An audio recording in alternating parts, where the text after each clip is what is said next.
कल के वीडियो में हमने देखा कोलोइडल सॉल्यूशन। कोलोइडल सॉल्यूशंस के बाद अगला आपका जो टॉपिक है वो है separating of components of a mixture. Separating of components of a mixture.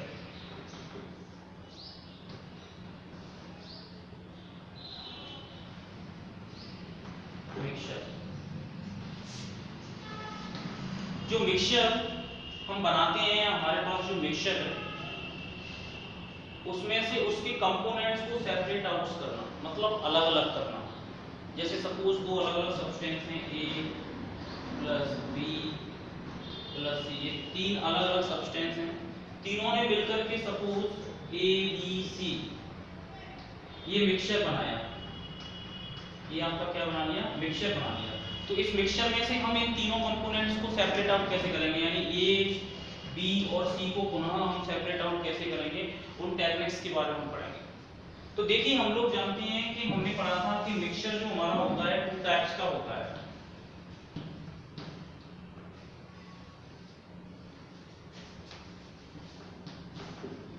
जो मिक्सचर होता है वो टू टाइप का होता है, एक होमोजेनस और दूसरा हेटेरोजेनस। तो सबसे पहले हम पढ़ेंगे हेटेरोजेनस मिक्सचर। देखो, हेटेरोजेनस मिक्सचर वो मिक्सचर होता है जिसमें जो कंपोनेंट्स होते हैं वो कंप्लीटली मिक्स्ड नहीं होते और इनको इजीली सेपरेट आउट किया जा सकता है by physical methods. By physical methods. Physical methods क्या होते हैं? जैसे फिल्टर करके हम फिल्ट्रेशन के थ्रू उसमें से अलग कर सकते हैं, या हम डायरेक्टली एक कंपोनेंट्स को हाथों से पकड़ के भी अलग कर सकते हैं उठा कर, तो वो एक फिजिकल मेथड्स में आ गए। ठीक है, तो फिजिकल मेथड्स के थ्रू हम हेटेरोजेनस जो मिक्सचर होते हैं उनको कंपोनेंट्स को हम इजीली सेपरेट आउट कर सकते हैं। जैसे फॉर एग्जांपल, खड़े नमक में हमने कोयला मिला दिया तो कोयले को हम अलग कर सकते हैं, या हमने लकड़ी मिला दी, लकड़ी और नमक को मिक्स करके रख दिया, लकड़ी के छोटे छोटे टुकड़े हैं और नमक को मिला के रख दिया, तो वो भी एक मिक्सचर है। तो हम नमक को अलग कर सकते हैं, लकड़ी को अलग कर सकते हैं, इजीली फिजिकली हम उसको यूज कर सकते हैं। तो हेटेरोजेनस मिक्सचर में जो हम कंपोनेंट्स को सेपरेट आउट करते हैं वो करते हैं फिजिकल मेथड्स के द्वारा, इजीली कर लेते हैं। बट प्रॉब्लम आती है होमोजेनस में। होमोजेनस में क्या होता है कि सारे कंपोनेंट्स आसानी से एक दूसरे के साथ मिल जाते हैं, मिक्स्ड हो जाते हैं, जिसकी वजह से उनको सेपरेट आउट करना इतना आसान नहीं होता है।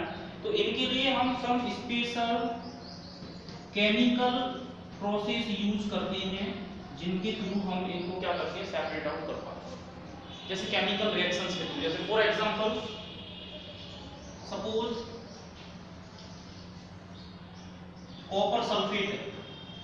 कॉपर सल्फेट से मुझे कॉपर को अलग करना है, तो इसकी रिएक्शन में अगर आयरन से करा दूं, जैसे आयरन से करा दूं तो क्या होगा, आयरन यहाँ पर रिएक्शन करके क्या बना लेगा, आयरन सल्फेट बना लेगा, यानी FeSO4 बन जाएगा और साथ में कॉपर जो है अलग हो जाएगा। यानी ये दोनों आपस में रिएक्शन कर जाएंगे तब जाकर के कॉपर अलग होगा, वैसे मैं इसको अलग नहीं कर पाऊंगा। तो केमिकल प्रोसेस में क्या होता है कि हम दूसरे कंपाउंड सब्सटेंस की रिएक्शन करा करके एक सब्सटेंस में से, तो रिएक्शन के थ्रू हम उस सब्सटेंस को सेपरेट आउट कर पाते हैं। कुछ और भी प्रोसेस हैं जैसे कि क्रोमेटोग्राफी। क्रोमेटोग्राफी क्रोमेटोग्राफी एक मॉडर्न सेपरेशन टेक्निक्स है। It is widely used in the industrial area like pharmaceutical companies, environmental analysis and other food industries and food analysis. इन सभी में इस टेक्निक का बहुत यूज होता है। इसके थ्रू हम क्या करते हैं,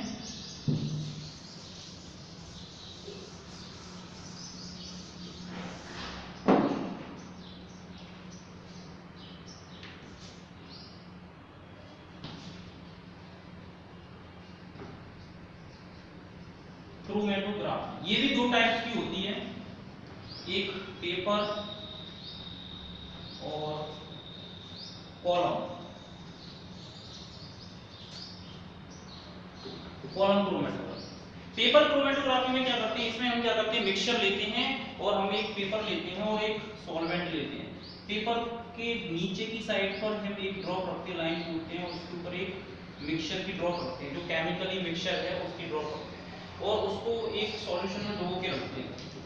जैसे जैसे सॉल्यूशन इसके ऊपर चढ़ता जाता है तो इसमें जो डिजॉल्व मिक्सचर होते हैं वो अलग अलग कलर शो करना स्टार्ट कर देते हैं और हम उन कलरों को देख करके पहचान लेते हैं कि इसमें किस किस का मिक्सचर है और हम उसको इजीली सेपरेट आउट कर सकते हैं। तो इससे हम मिक्सचर के अंदर ये भी पहचान सकते हैं कि कौन कौन से कंपोनेंट्स इसमें डिजॉल्व हैं और मिक्स्ड हैं। और पेपर क्रोमेटोग्राफी के अलावा जो कॉलम क्रोमेटोग्राफी है, इसमें क्या है, कॉलम का यूज करते हैं, जो ऑर्गेनिक मटेरियल का छिलका जेल वगैरह भरा हुआ रहता है कॉलम के अंदर और उसकी जो पैकिंग होती है सिल्का जेल और ऑर्गेनिक पैकिंग रहती है।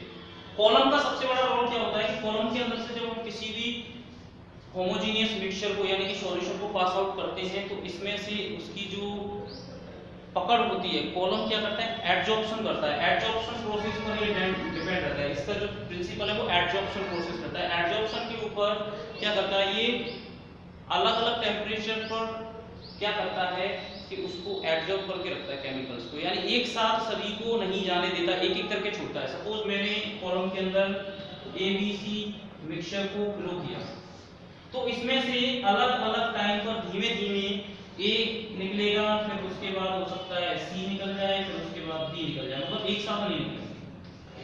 तो इस तरीके से ये मिक्सचर अलग अलग हो जाएगा, क्योंकि जैसे ही ये अलग अलग निकलेंगे तो हम इनको कलेक्ट आउट कर लेंगे अलग अलग, तो हम पहचान लेंगे कि भाई ये कितनी क्वांटिटी में, ये कितनी क्वांटिटी में। तो इस तरीके से क्रोमेटोग्राफी टेक्निक्स के थ्रू भी हम मिक्सचर को सेपरेट आउट कर पाते हैं।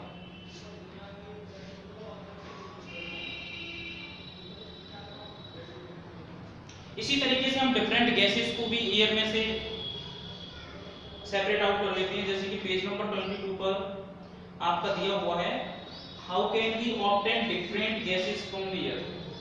जैसे एयर के अंदर हम अच्छी तरीके से जानते हैं कि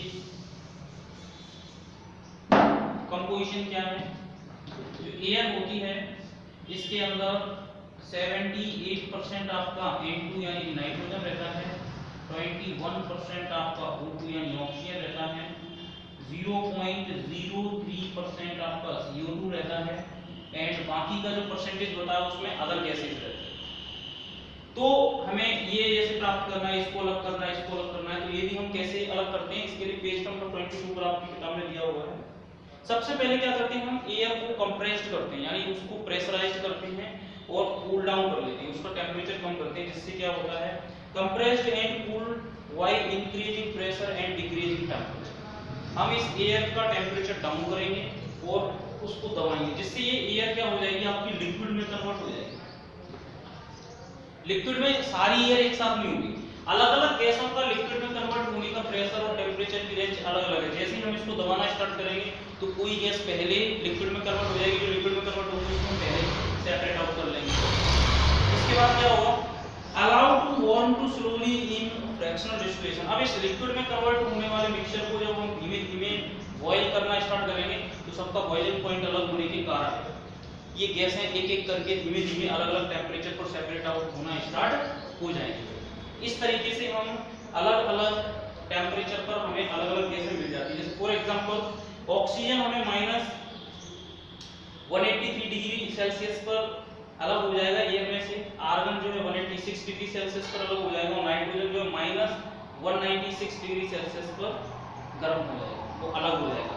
तो अलग अलग टेम्परेचर पर ये सारे मिक्सचर में से जो गैसें हैं वो सेपरेट आउट हो जाएंगी।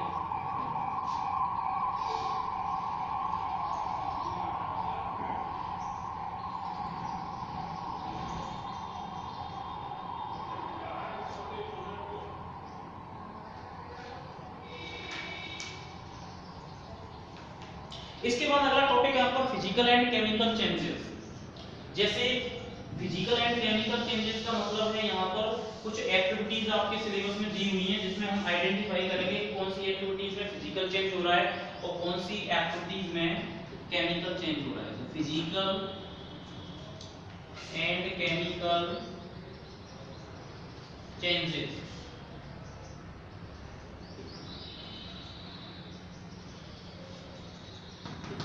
फिजिकल एंड केमिकल चेंजेस कुछ एक्टिविटीज दे रहा है यहाँ पर। फिजिकल चेंजेस आप याद रखना, फिजिकल चेंजेस का मतलब क्या होता है कि जब भी कोई चीज का शेप साइज चेंज हो गया उसके कलर में, या जैसे शेप एंड साइज चेंज हो रहा है। जैसे फॉर एग्जांपल हमने आइस रखा, ये क्या है आपका आइस है, कुछ समय हमने इसको रखा रहने दिया और ये आइस जो है डिसॉल्व हो गया, पिघल गया, और आइस इसमें कन्वर्ट हो गया लिक्विड में, ठीक है, मेल्ट हो गया। मेल्ट होने के बाद ये क्या हो गया, लिक्विड में कन्वर्ट हो गया। अब ये यहाँ पर कौन सा चेंज आया, तो देखो चीज वही है, इसमें कोई चेंज नहीं हुआ। आइस के अंदर भी आपका H2O ही था, वाटर था, और यहाँ पर भी क्या है आपका वाटर ही है। तो केवल इसकी फिजिकल स्टेट में चेंज हुआ, यानी कि सॉलिड से लिक्विड में कन्वर्ट हो गया। These are the physical change. तब हम इसको क्या कहेंगे, फिजिकल चेंज। तो ऐसी एटम भी जिसमें किसी मैटर के या सब्सटेंस की शेप, साइज एवं फिजिकल स्टेट्स में चेंज होता है, तो वो क्या होता है, फिजिकल चेंज कहलाता है, ठीक है। दूसरा एग्जांपल जैसे मैं कहूं burning of coal, burning of coal, burning of coal. Burning of coal में आप देखेंगे कि कोयला जल रहा है, जलने के लिए उसको ऑक्सीजन चाहिए। तो कोयले में क्या होता है, कार्बन होता है, तो वो ऑक्सीजन के साथ रिएक्शन कर रहा है, तब जाकर के वो CO2 बना रहा है, कार्बन डाइऑक्साइड गैस बना रहा है। प्लस इसमें क्या होता है, एनर्जी यानी कि हीट निकलती है। तो ये इसमें केमिकल प्रोसेस हो रही है। तो केमिकल प्रोसेस हो रही है, it means these are the chemical change. ये क्या है आपका केमिकल चेंज।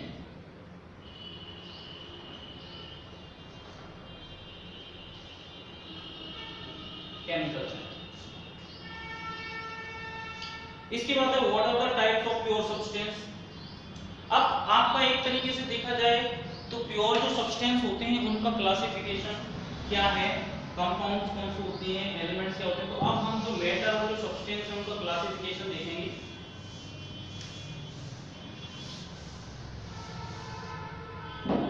जैसे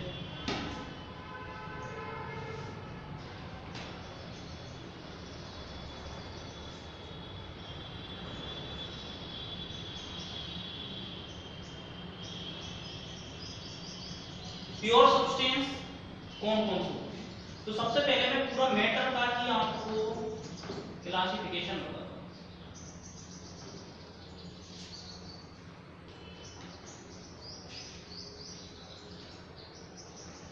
मैटर को दो कैटेगरीज में डिवाइड किया गया है, एक प्योर सब्सटेंस और दूसरा आपका mixture.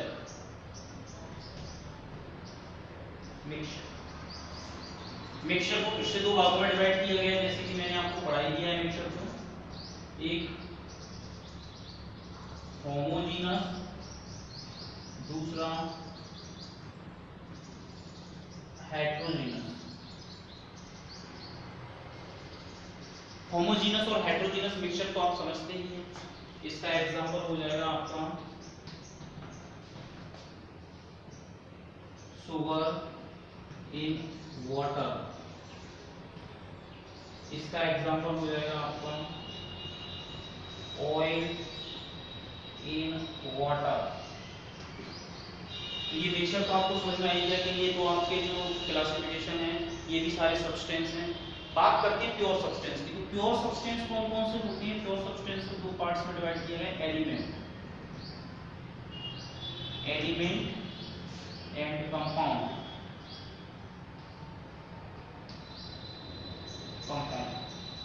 Element and compound. Element कौन सी होती हैं, बात करें एलिमेंट की, तो जब दो या दो से अधिक एटम्स आपस में मिलते हैं और एक ही प्रकार के सेम टाइप के एटम से मिलकर के जो मॉलिक्यूल बनता है उसको हम एलिमेंट्स कहते हैं। फॉर एग्जांपल जैसे नाइट्रोजन है, तो नाइट्रोजन का जो सिंबल होता है, एटम होता है N, तो N और N के बीच में जो बॉन्डिंग हो जाएगी और ये बना लेगा N2।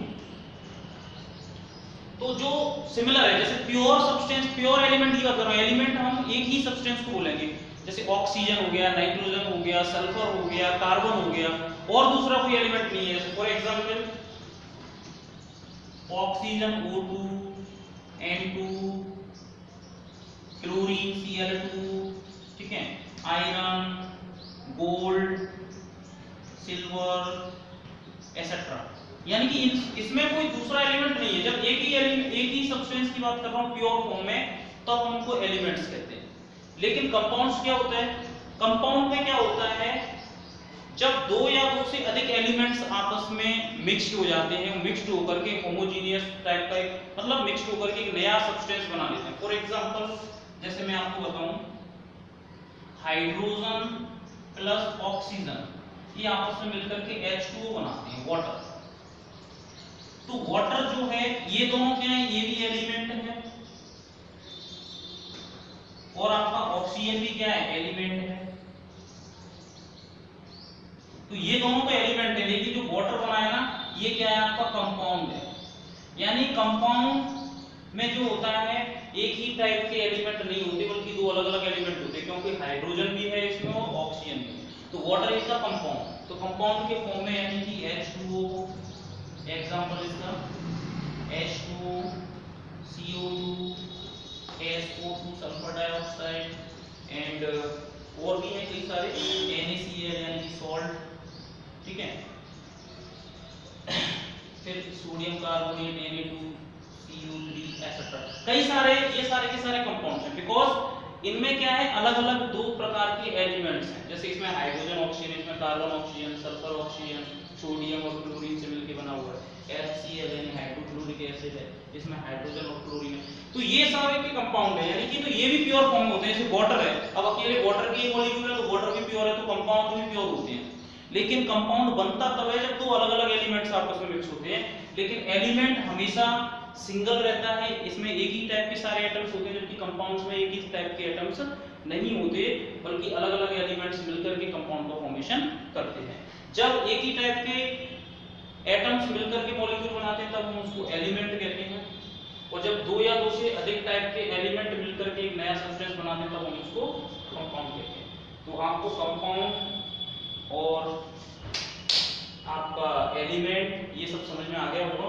और इसी के साथ इसमें मिक्सचर भी आपको समझ में आ गया कि मिक्सचर क्या, मिक्सचर दोनों का हो सकता है, कंपाउंड का भी हो सकता है। जैसे कि यहाँ पे शुगर भी अपने आप में एक कंपाउंड है, और वाटर भी अपने आप में एक कंपाउंड है। शुगर का अगर मैं फॉर्मूला लिखूं तो शुगर का फॉर्मूला C12H22O11, ये आपका शुगर का फॉर्मूला। वाटर का फॉर्मूला आप जानते ही हैं, H2O।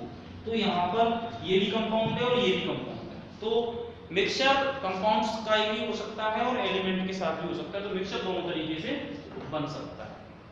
तो आपको मेरे ख्याल से ये समझ में आ गया होगा कि मिक्सचर। अब एक प्रश्न आपके किताब में दिया है पेज नंबर 26 पर, उसको आप खुद रीड कर लेना, बहुत अच्छा प्रश्न है और बिल्कुल सिंपल है। इसी में से उसके कुछ पॉइंट्स दिए हुए हैं।